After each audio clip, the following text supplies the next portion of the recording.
On est vraiment tous addicts à notre téléphone. Suffit de regarder le monde dans la rue, surtout dans les transports en commun. C'est n'importe quoi. T'as honnêtement 10% du monde qui regarde autour d'eux puis sont même pas sur leur téléphone. On pense tous qu'on n'est pas réellement addict et que c'est toujours le problème des autres, mais absolument pas. Regarde, avant dans le métro, sérieux, c'est n'importe quoi. Sérieux, si vous êtes déjà allé dans une station de métro à Montréal, tout le monde a la tête baissée, collé à son écran, comme si le reste du monde n'existait pas. Absolument tout le monde. Pour ma part, moi, je me suis rendu compte que j'étais devenu addict à mon cellulaire d'une façon vraiment niaiseuse. Un soir, juste pour le fun, je commençais à regarder TikTok pendant que je me brossais les dents.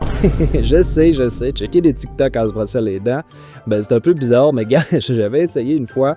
J'avais quand même aimé. Fait que le lendemain, je l'ai refait parce que ça passait le temps. Puis un jour, j'arrive pour me brosser les dents, mais mon sel, il avait plus de batterie. Il était mort. Et à ce moment précis, je me suis rendu compte d'une affaire vraiment triste. Me brosser les dents sans vidéo, ben je trouvais ça plate. Comme si 30 secondes sans écran, c'était trop demandé. Mais dans le métro, c'est encore pire. Ils sont sur leur téléphone, sur le quai, dans le métro, en sortant du métro. Tu regardes autour de toi, puis il y a pratiquement plus personne qui se parle, à part les vieux OG qui s'en foutent encore au cellulaire. Respect aux vieux qu'on entend dans le métro parler ensemble. Puis le pire, c'est que quand les gens sortent du métro en marchant à 2 km à l'heure, ils bloquent tout le monde. Les gens qui sont pas sur leur selle sont bloqués par les gens qui marchent vraiment pas vite à cause qu'ils ont les yeux rivés sur leur selle. J'ai remarqué exactement la même chose quand je vois un groupe d'amis. Des fois, tu vois un groupe d'amis ensemble, mais chacun est sur son téléphone au lieu de se parler. Dans le centre d'achat, au resto, au café, whatever, ils sont physiquement ensemble, ils sont assis un à côté de l'autre, mais ils sont chacun dans leur propre monde sur leur téléphone. Ce qui me fait rire, c'est que souvent, ces amis-là, ils planifient leur sortie à l'avance pour être sûr que tout le monde soit disponible, mais qu'est-ce qu'ils font de leur temps libre?